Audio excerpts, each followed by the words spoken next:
मुकेश सहनी जिंदाबाद, मुकेश सहनी जिंदाबाद, मुकेश सहनी जिंदाबाद।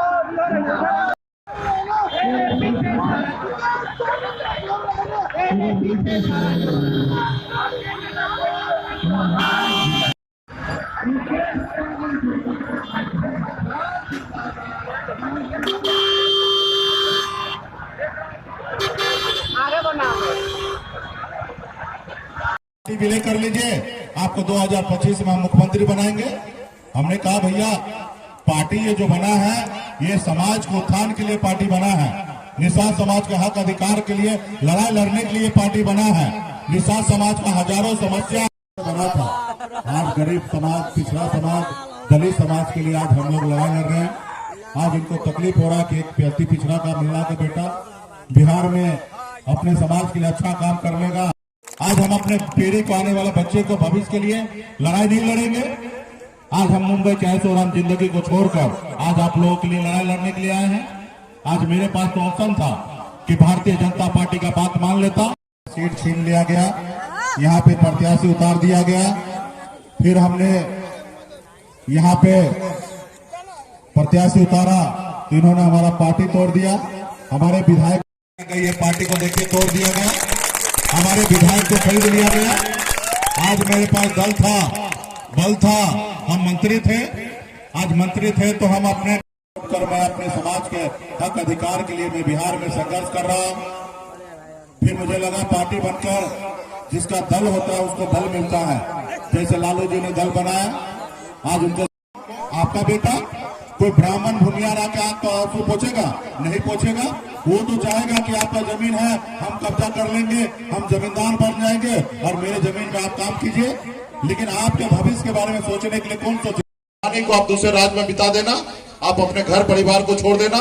मैंने भी बचपन मैंने दूसरे प्रदेश में जाके ये बिताया, 18 साल की उम्र में दूसरे राज्य में चला गया। मैं नहीं चाह गया था, वो पूरा नहीं हो रहा था, तो भी जनता ने, हमने जो वादा किया वो जनता ने हम सब पे भरोसा करके हमारी सरकार बनाया। सर बिहार के जनता ने 125 विधायक हम लोगों को जिता के दिया और हम लोगों ने सरकार बनाया। भले वीआईपी पार्टी के पास 4 ही विधायक था, लेकिन 74 विधायक से कम नहीं था। बीजेपी के पास जितना 74 विधायक था उससे कम नहीं था।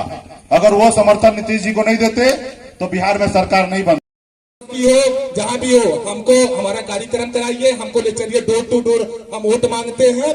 और आप सबका जहां भाई बिरादरी का जो भी नेता हो, कार्यकर्ता हो, आप लोग प्रोग्राम रखवाइए, प्रोग्राम नुक्कड़ सभा जितना करवाएंगे वोट दिलवाइए और दीजिए, दिलवाइए और मेहनत करिए।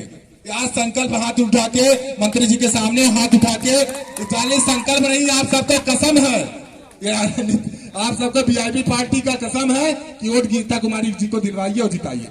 जय वीआईपी। अब मैं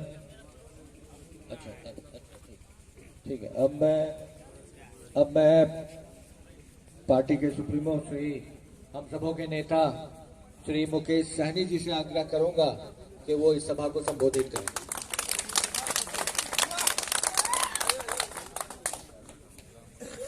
बहुत बहुत धन्यवाद।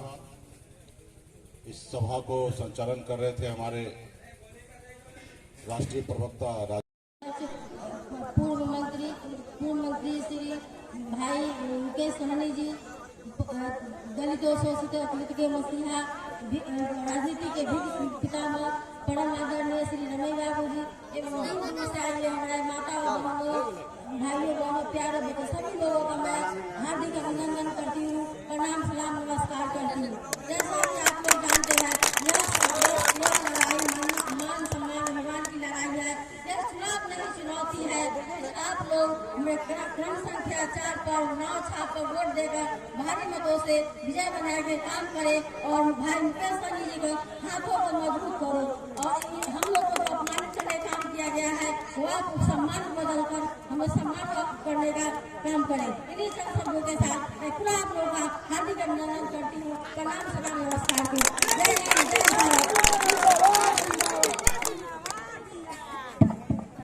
रोज दारू पीता है लेकिन वो पकड़ाता नहीं है, वो इसलिए नहीं पकड़ाता है कि जब वो पकड़ाता है तो 500 रुपया निकाल के दे देता है, और जब 500 रुपया निकाल के 5000 निकाल के दे देता है तो उसको छोड़ देता है।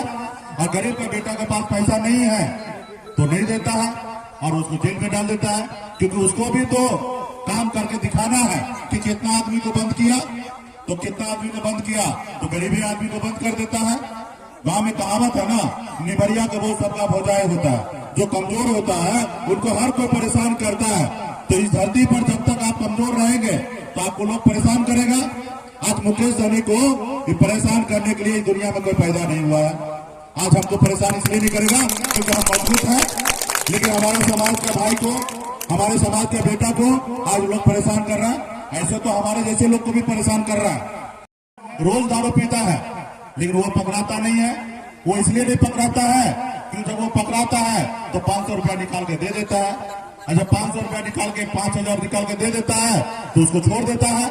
और गरीब का बेटा के पास पैसा नहीं है तो नहीं देता है और उसको जेल में डाल देता है, क्योंकि उसको भी तो काम करके दिखाना है कि कितना आदमी को बंद किया, तो कितना आदमी को बंद किया तो गरीबी आदमी को बंद कर देता है। गांव में कहावत है ना, निबरिया के वो सबका भौजाई होता है। जो कमजोर होता है उनको हर कोई परेशान करता है। तो इस धरती पर जब तक आप कमजोर रहेंगे तो आपको लोग परेशान करेगा। आज मुकेश सहनी को परेशान करने के लिए इस दुनिया में कोई पैदा नहीं हुआ है। आज हमको परेशान इसलिए नहीं करेगा क्योंकि हम मजबूत हैं, लेकिन हमारे समाज के भाई को, हमारे समाज के बेटा को आज लोग परेशान कर रहा है। ऐसे तो हमारे जैसे लोग को भी परेशान कर रहा है।